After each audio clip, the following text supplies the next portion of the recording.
Welcome and thank you for choosing freeconferencecall.com. You're helping people around the world communicate for free. Muted.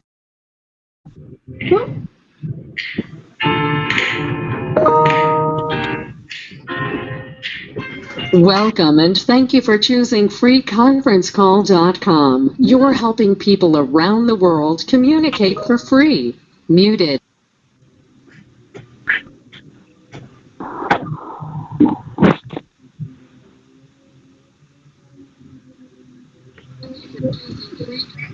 We got a little bit of some feedback there. I apologize about that.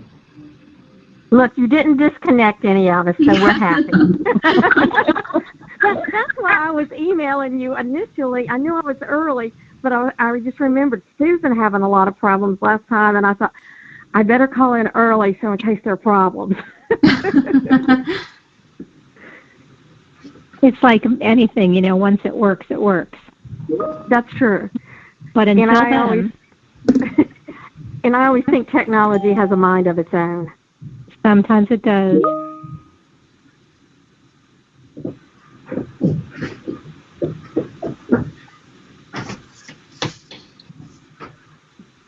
Rob Lyko.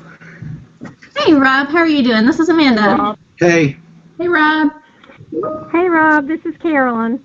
Hello, hello. Hello. Hi.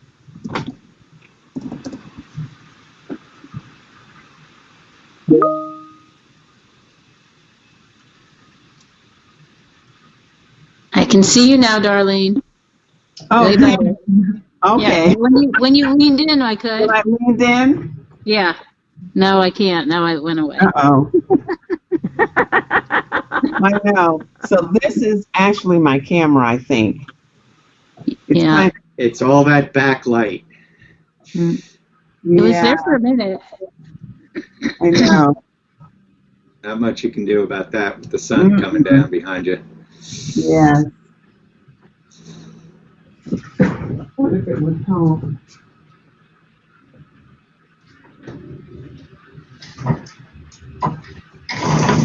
Uh-oh. There you go. Now we're getting effective. Yeah. And now we can see the beautiful flowers up on your bookcase, too. It really is interesting doing video conferences and seeing where people live, work, kind of what their interior lives are like. It's just really interesting. Okay. Uh-oh. Except Darlena's always in her office. Even when no one's supposed to be in the building, Darlene is in her office. I know. I had another meeting that ran over. Don't you guys love seeing what books people have displayed when they're on video? I feel like it's a really fun game to play when you see people on TV in their homes and on these video calls. Yeah, like, are they reading? Do they read? What do they read? Right. Absolutely. There was a major political, I forget who it was. I want to say it was a couple of days ago. But on the top shelf of his bookshelf, he had not one, but 2 books on Hitler. I'm just saying.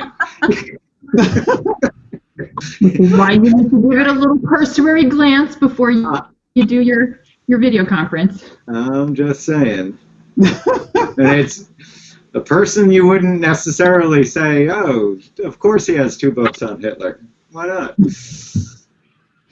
But maybe it's a World War II buff. Now, I don't have any books on Hitler. On the spine, it said Hitler. Not World War II, not Battle of the Bulge, not... That's what I was wondering, because my father was in the Battle of the Bulge, and I have a lot of books about World War II and the Battle of the Bulge and the the Blitz on London and all of that. But none that are labeled strictly Hitler.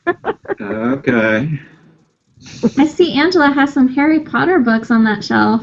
Oh, I do. I've got some fun, actually, I have a lot of my dad's sci-fi books from when he was in his 20s, and he actually had a subscription to sci-fi magazines and catalogs, and they would mail like book of the month to him. So I have them all now because he was going to throw them away. But they're mine. Hi, everyone. Oh, hi, Melanie. How are you? I'm good. I would have been better if I had dialed in the right access code. Oh, no. Isn't technology awesome? Yeah. Well, meeting. I'll go ahead and I'll turn it over to Melanie and Angela now. I'm going to mute myself. Excellent. Good afternoon, everyone. Thank you for taking time to join us today. Has everyone had a chance is everyone on? Have we taken a roll call? We saved you for last, the best for last, Melanie. This is Carolyn, by the way. Well, thank you. Excellent. I do want to make it clear that we have met the standard for the Freedom of Information Act, and that we have contacted the media to let them be aware, and we have made the agenda as well as the access to this call made available not only through the media but also on our website. So let's call the meeting to order at 5:38. And give me 1 second because I just ran into the house. I apologize. All right. I just did, but okay. What'd you say? I don't know what I just did, but you all disappeared, and now you're back. So it's now good. We're back. There we go. Okay. For whatever reason, my iPad will not pull up the agenda. What's next on the agenda? The reviewing the youth policy. Excellent. Well, then, Angela, I'm going to turn it over to you. Sure, thank you. Well, thank you so much, trustees, for this special meeting. I know that you received our documents, and this is a task to review our youth policy. As we are reviewing building functions. Karen, can you check the circuit breaker for my office? If we can get people to put their phone on mute if they're not actually speaking, that would be great. I'm sorry, the power just went out in my house, and I lost everything. Oh, no. We can talk to you though, Rob. Don't worry. Yes. Go ahead. Okay, so we're reviewing the youth policy in regards to how our buildings are going to function as we open back up to the public. We are looking at the unattended minor policy, and what I detailed to you all is that we would like to age up the ages for the unattended youth temporarily. This is most certainly something that we want to review again at the August 27th board meeting. The reason why we are wanting to temporarily age up the ages for unattended minors is that as we are trying to adhere to building occupancy and social distancing, we are at this time going to be asking for parents, guardians, or adults in children's lives who can act in that capacity to help us a little bit with managing the youth spaces in a way that we really haven't done before. Now, normally, and I want to stress this, we are very comfortable having unattended youth at the regular ages that we have in the current policy. It's part of our function as a public library. It's been very successful. The only reason why we are wanting to amend it temporarily at this time, as we are moving back into our building and working with parameters that are changing very quickly, it would just be helpful to have the unattended age up just a bit, and that we lean on the caregivers to help us manage the area. So I'm going to start with the unattended children policy proposed. That was one of the first documents I sent, and it had the first, has the current policy. And in yellow, I highlighted what the current policy is. Children ages 5, old and younger must be accompanied by a parent or reasonable caregiver, ages 16 or older. Children ages 6 to 8 must have a parent or reasonable caregiver, 16 or older. in the library at all times. Children 9 and older are responsible for their own behavior in the library and must follow library rules and regulations. What we would like to propose is that we would like to age up and have children 8 years and younger be accompanied by a parent or responsible caregiver, 16 years or older. Children 9 to 11 years must have a parent or responsible caregiver, 16 years or older. Children 12 or older or rising 6th graders or older are responsible for their own behavior in the library and must follow library regulations. Now, I got some great feedback from Nick, and Nick, I would love for you to dive in after I kind of give an overview, where he was pointing out that there's a little bit of a misalignment with the rising 6th graders and 11-year-olds, and that's because that is middle school, and middle school is kind of a hard age to manage, not because of behavior, but because of where birthdays fall. You can have an 11-year-old who is in elementary school, or they are in middle school, depending on where their birthdays fall. So we're trying to be as fair as possible, and we don't want to cut anyone out from library services or having the privileges that their friends might have just because where their birthday falls. So based on Nick's feedback, and Nick and I were emailing back and forth on this today, we would like to amend the language to say that exceptions can be made for rising 6th graders age 11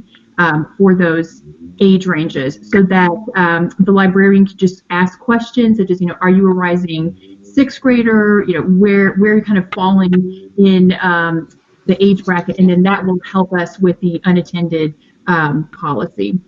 Nick, did you have anything that you wanted to add about that? No, I think you covered it. Thanks, Angela. Okay.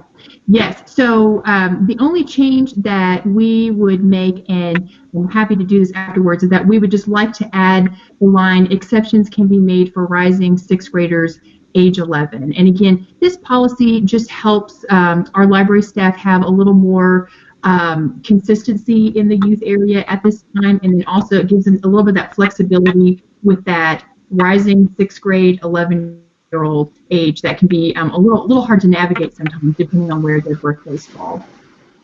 Did anyone have any questions about the unattended child policy, or have any feedback for us to consider? This is Susan. I just would like to say that this is in line with what many libraries are doing across the nation. I've seen it in some of the literature that I've read. Early opening libraries pretty much across the board have done this kind of thing, and it's for the very reasons that Angela has said.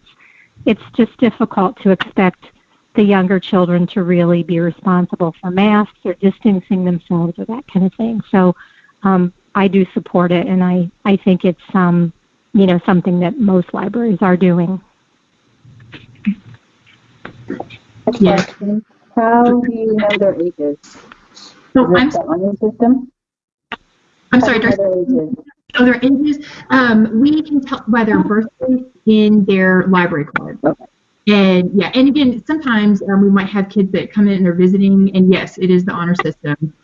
We aren't we are actively carding the kids that we don't know, and that definitely happens, especially in the summertime. Rob asked a good question of me: what happens if someone who is not a child parent wants to bring in like a large group, or just like a group of like 4 or 5 9-year-olds or something, and that's completely fine, And then 9 to 11-year-olds, we're not saying that the adults have to stay with them the entire time, just that they need to be on premise. That can be in the parking lot, that could be anywhere in the surrounding buildings. It's the 8-year-olds that might need just a little more attention, 8 and younger.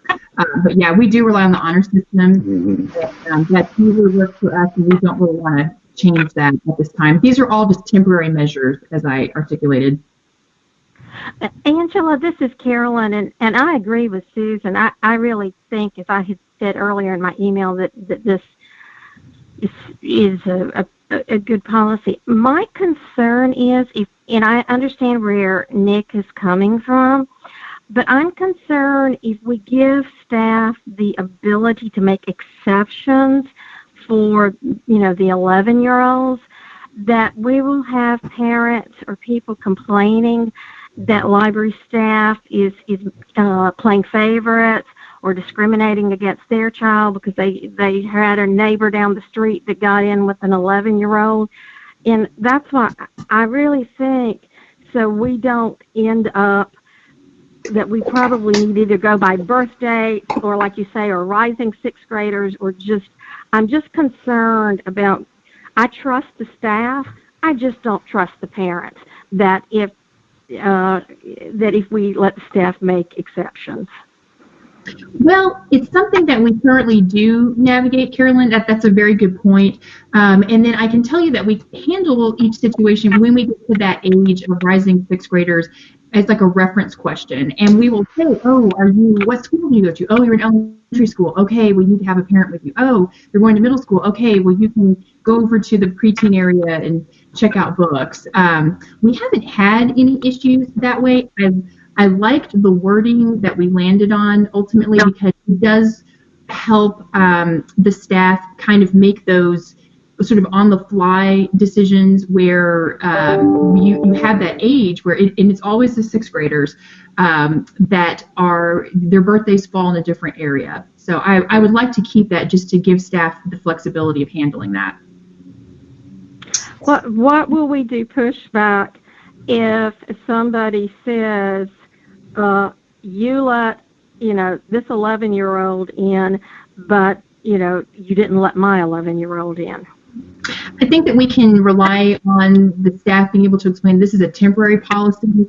I've also empowered staff to really listen to what their community is asking and make sure that they are clear with the public on kind of this is a temporary measure.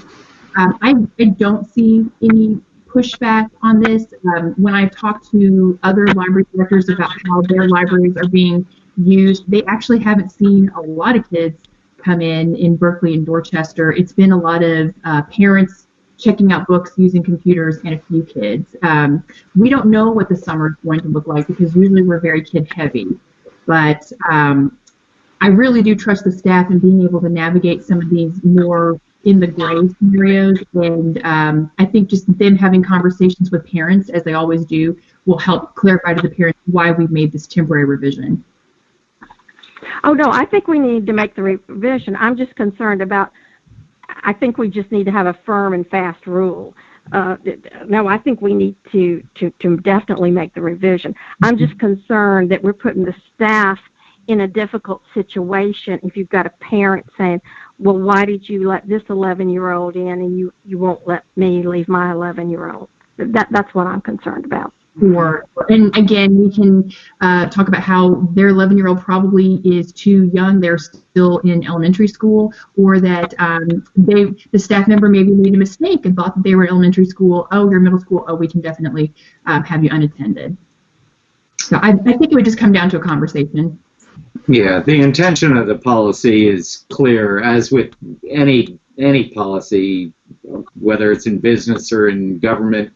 It's painted with a broad brush, and it's left up to the implementers to implement the policy. And you will have, from time to time, people who will want to test any policy, and I think it's best left up to the people in the field that are face to face with the individuals to negotiate that through. And they're all adults. They can handle that.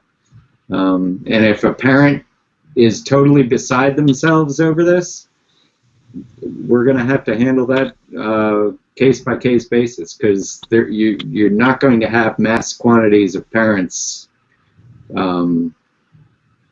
going to battle for this policy. And if I can add something, we have never had an issue with making exceptions, and we have always done this.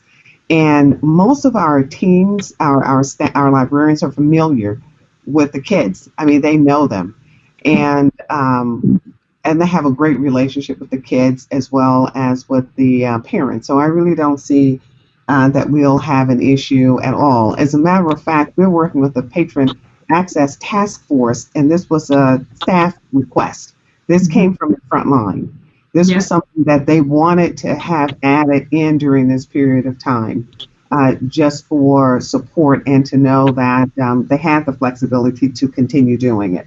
So, Okay. so I just didn't want a lot of angry parents contacting trustees or Angela.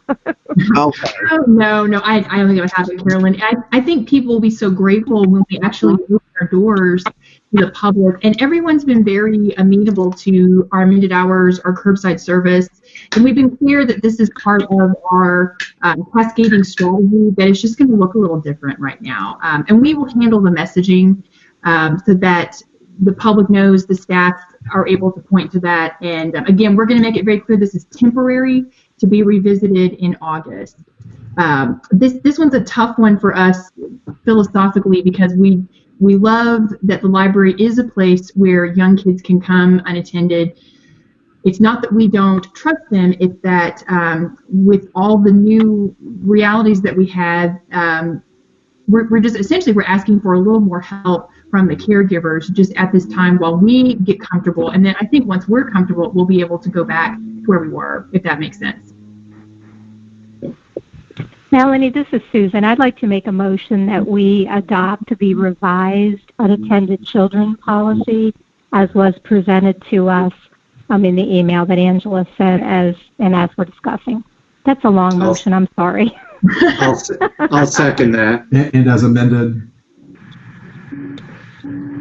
Okay, thank you. I deeply appreciate that. Just to be clear, and as amended with the modification that was proposed by Nick. The 11-year-old clause, you mean? Yes, exceptions can be made for rising sixth graders age 11. Right. Okay, so if I can get someone to amend the motion. And sure, I'll just withdraw my motion, and I will make the motion then that we approve the unattended children policy with the amendment to item 3, adding the rising sixth graders age 11 and older. Right. Second. Excellent. It has been moved and seconded to accept the proposed temporary change to the unattended children's policy. Mm-hmm. Is there any discussion? All in favor, please signify by saying aye. Aye. Aye. Aye. Any opposed? Excellent. Aye. Okay. Thank you all for supporting this change. I know that this pandemic has things changing in a very fluid manner, and sometimes on a dime. And so I appreciate everyone's input as well as patience as we deal with the pandemics and the effects that it's having on our library system. Wonderful. So if I can get someone to make a motion to go into executive session, please. Oh, we have a couple more documents to look at. Oh, my bad. Sorry, I apologize. Yes. So with that approval, then with the next one, that is the code of conduct. And that is number 9, where we would just age up. We would not leave a child alone unattended at age 9. It would actually age up to age 11 on library premise.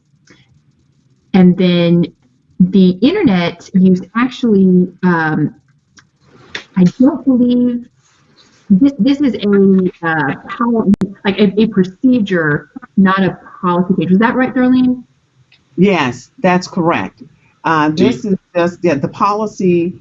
It rests at the age of 18, but we have rules and procedures in so that we could address parents needing to be present with the younger kids when they're in the library. So we wanted to be consistent across the line because we're having to sign kids up for internet use, and it's going to be limited during this period of time. So we just want to be consistent across the board.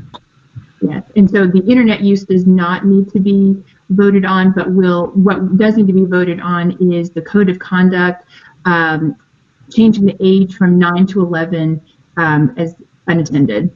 Mm-hmm. Yeah, I think that's very And I just smart, have- Angela. I'm sorry, Carolyn. I just want to say I have a small request for consistency. Sure. Would you be willing to say by a responsible person or caregiver, whatever the language is that's in the unattended children age 16 years or older? This policy doesn't specify the age, Got it. but I think anybody could say responsible. It doesn't specify. So if you make that the same, I think then we're very clear. Okay. That is easy to do. Thank you, Susan. Thank you, Susan. Mm-hmm. Susan, that's a really good idea to mirror the language. Mm-hmm. Yes.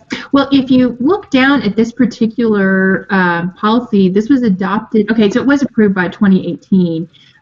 We were looking at these policies. We were like, wow, some of these haven't been touched in a while. So COVID has had us revisiting things and looking at things. It's a good time to refresh and review. Definitely. Mm-hmm. All right. May I get a motion to accept the change in number 9 of the Code of Conduct? As amended? Yes. So moved. Well, one second. No. Okay. Yeah, 1 second on that. Angela, we had a little bit of discussion over email about this one too. It currently says under 11 years old, so as opposed to under 11, it should be 11 years old or younger, right? Because under 11 means 10 years old and younger. That's right. Under 11. Yes, that's right. It would be amended to under 11. So it should be amended to 11 years old or younger? Right. Because under 11 means 10, 9, 8, 7. Right. That is a good catch, Nick. Good catch. It can be 10 years and 364 days, but we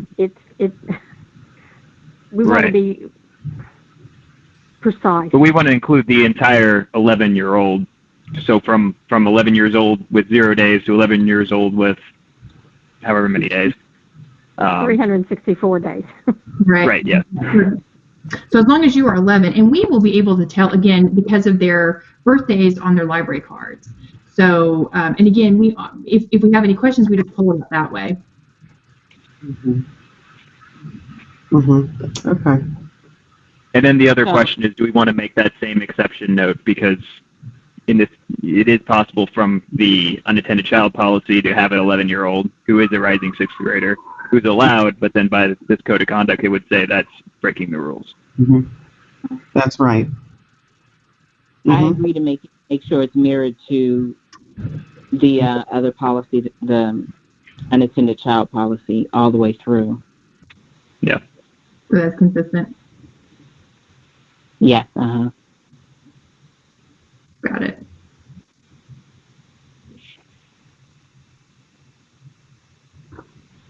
Okay, thank you, Nick. Good catch. Anyone else?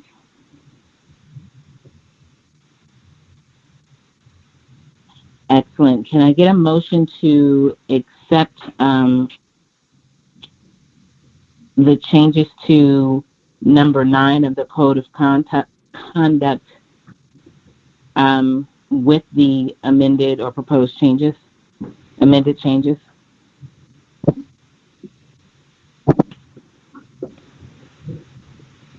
Yeah, I'll move to adopt the changes. Oh, second. There you go. I was here. I think we should go with Nick's movement since he brought up the much needed language change there. I'll second. Excellent. It has been moved in second.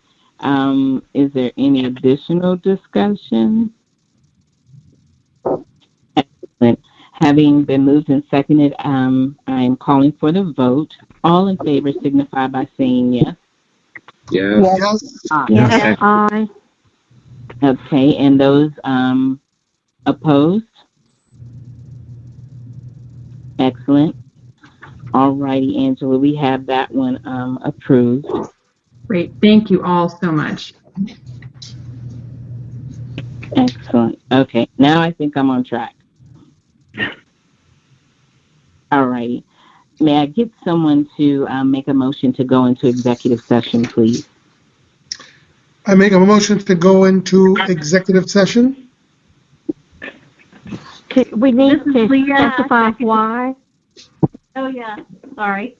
We need to make a motion to specify that we're going into executive session to discuss a personnel matter. I make a motion to go into executive session for a personnel matter. I second the motion. Everyone in favor? Aye. Aye. Any opposed? All righty. We're going to give it a second to make sure that everyone is off of the line who is not supposed to be on the line. Yeah, so I'm going to. This line is now on hold.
This line is now off hold. All right. And was there any action taken during executive session? There was no action taken during executive session. We did ask for the executive director of the library system to stay in executive session with us. Okay.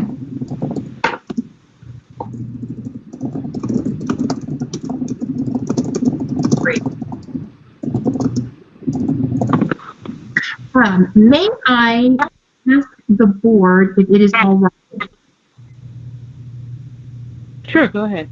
Oh, thank you. Our board meeting next week, on the 25th, our board meeting next week on June 25th, as I know that is a busy board meeting, we wanted to do it in person. Actually, I talked to Ed Nisley, and his preference is that we do move to in-person meetings, county councils back to in-person, and so we would like to have the board meeting in the main library auditorium. We will move the books that we're quarantining out of there into a different area. They won't be there.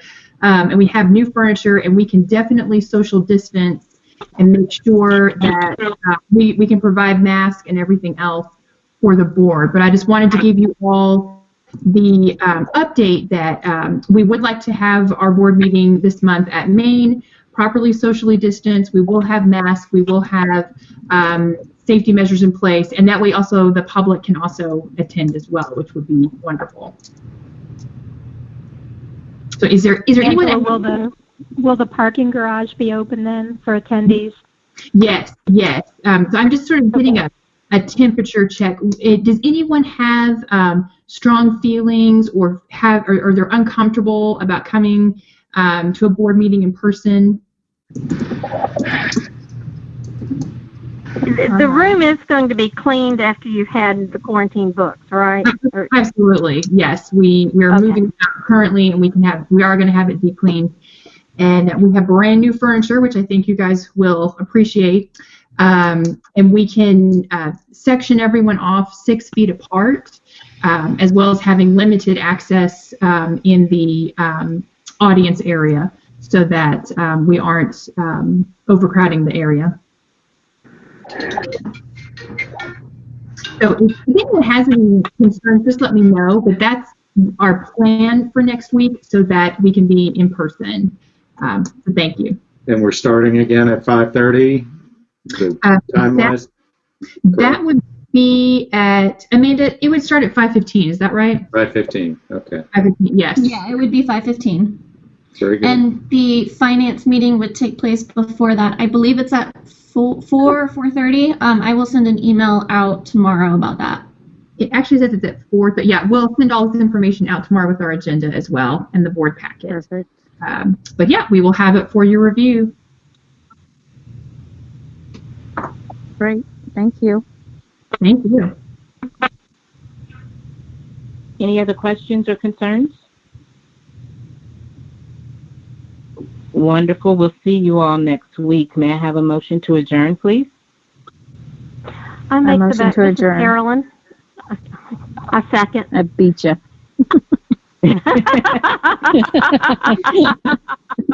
If as a motion and a second to adjourn, may I get a vote? All in favor, say aye. Aye. Aye. Any opposed? Excellent. Well, thank you so much. We'll see you next Thursday. You all be safe and have a great weekend. Thank you. You too. Thank you. Bye. Bye all. Bye.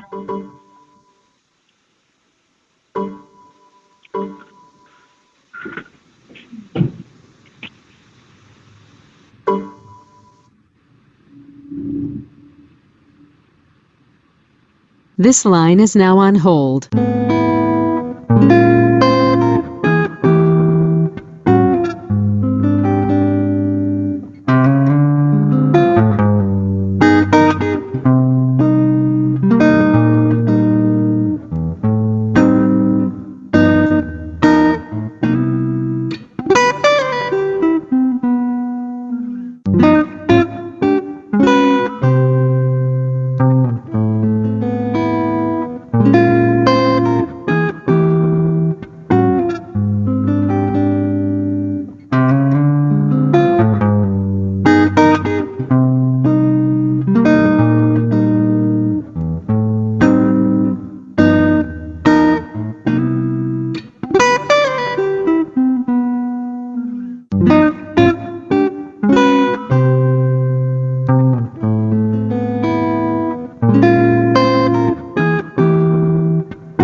Aye.